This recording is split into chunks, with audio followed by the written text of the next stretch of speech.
प्रधानमंत्री ने कहा कि आज का दिन पूरे देश के लिए बहुत बड़ा दिन है। आज भारत अपना पहला जनजातीय गौरव दिवस मना रहा है।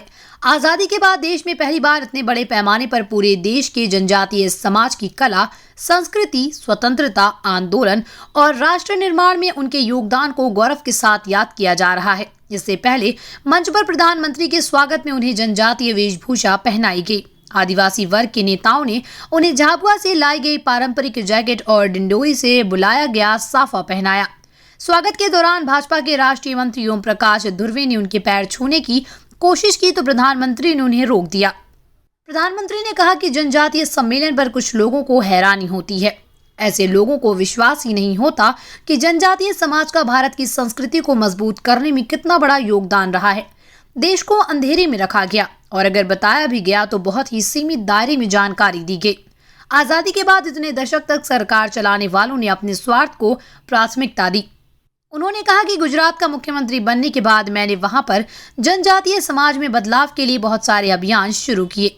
जब देश ने मुझे 2014 में आपकी सेवा का मौका दिया तो मैंने जनजातीय समुदाय के हितों को अपनी सर्वोच्च प्राथमिकता में रखा। आज सही मायने में आदिवासी समाज को देश के विकास में भागीदारी दी जा रही है। आज माननीय प्रधानमंत्री महोदय इस योजना से जुड़ रहे 2 वाहन चालकों को राशन वाहन की चाबी देकर राशन आपके ग्राम योजना का शुभारंभ करेंगे। निवेदन है डिंडोरी के अनिल आर्मो जी से कि वे मंच पर आएं और माननीय प्रधानमंत्री महोदय से निवेदन है कि वे अपने कर कमलों से सबसे पहले डिंडोरी के अनिल आर्मो इस युवा को राशन वाहन की चाबी प्रदान करने की कृपा करें। करतल ध्वनि आप सबकी तरफ से इस अनूठी योजना के लिए जरूर होनी चाहिए और जोश और उल्लास के साथ होनी चाहिए। आज ये अनूठी शुरुआत है और अब मैं इसके बाद जिस युवा को आमंत्रित करना चाहता हूं उनका नाम है लक्ष्मी नारायण रमगढ़िया, मंडला के रहने वाले हैं। माननीय प्रधानमंत्री महोदय उन्हें भी राशन वाहन की चाबी प्रदान करके इस योजना का शुभारंभ करते हुए और आशीर्वाद आप सभी का आपकी करतल ध्वनि के रूप में अवश्य मिलना चाहिए। देवियों सज्जनों, हमारी शुभकामनाएं इनके लिए और उन संवेदनाओं को हम नमन करते हैं जो माननीय प्रधानमंत्री महोदय के मन में गरीब समाज के लिए, जनजातीय समाज के लिए है। आभार निवेदन स्थान ग्रहण करने के लिए।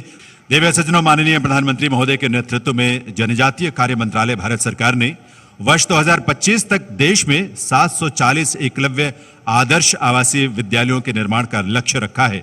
इस कड़ी में आज 50 एकलव्य आदर्श आवासीय विद्यालयों का वर्चुअल भूमि पूजन और शिलान्यास होना है।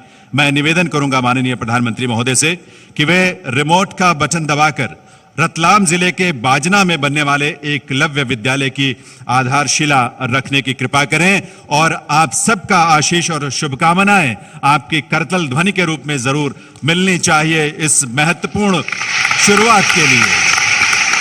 मध्य प्रदेश सहित देश के तमाम हिस्सों में ये आज प्रक्रिया जारी है और हमारे माननीय गणमान्य विभूति अलग अलग स्थलों पर मौजूद हैं। और मुझे गर्व है कि मध्य प्रदेश के पहले आदिवासी गवर्नर, इसका सम्मान श्री मंगू भाई पटेल के खाते में जाता है। मंच पर विराजमान मध्य प्रदेश के मुख्यमंत्री श्रीमान शिवराज सिंह चौहान जी, केंद्रीय मंत्रिमंडल में मेरे सहयोगी नरेंद्र सिंह तोमर जी, ज्योतिरादित्य सिंधिया जी, वीरेंद्र कुमार जी, प्रहलाद पटेल जी और मध्य प्रदेश के कोने कोने से हम सभी को आशीर्वाद देने आए जनजातीय समाज के मेरे प्यारे भाई और बहनों, आज भारत अपना पहला जनजातीय गौरव दिवस मना रहा है।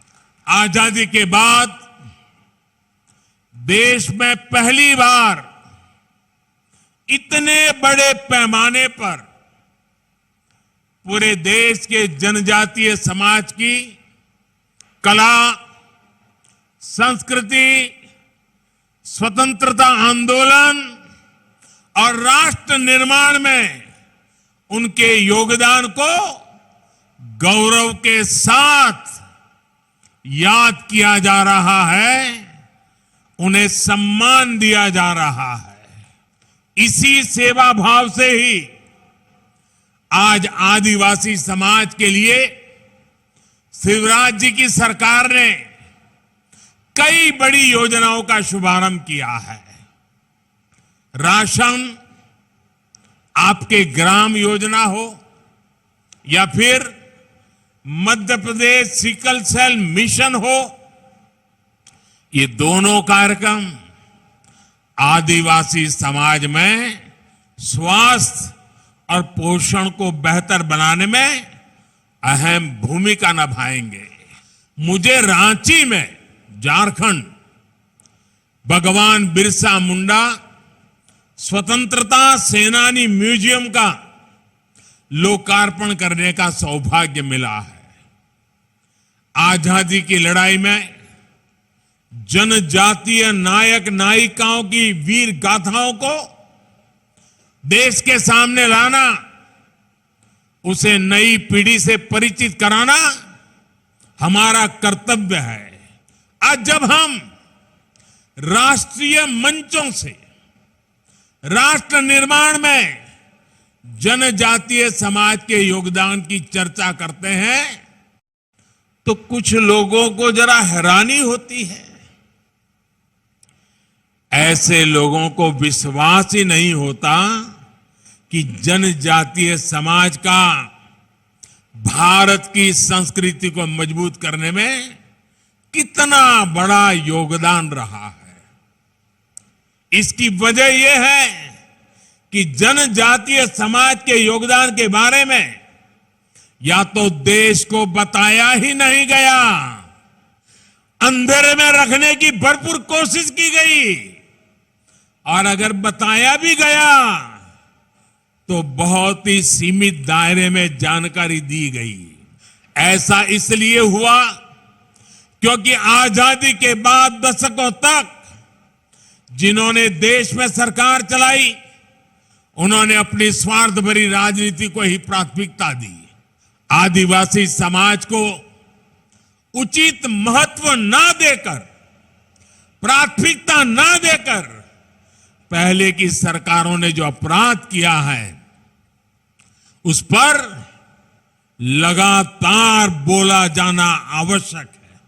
हर मंच पे चर्चा होना जरूरी है। जब दशकों पहले मैंने गुजरात में अपने सार्वजनिक जीवन की शुरुआत की थी, तभी से मैं देखता आया हूं कि कैसे देश में कुछ राजनीतिक दलों ने सुख सुविधा और विकास के हर संसाधन से आदिवासी समाज को वंचित रखा।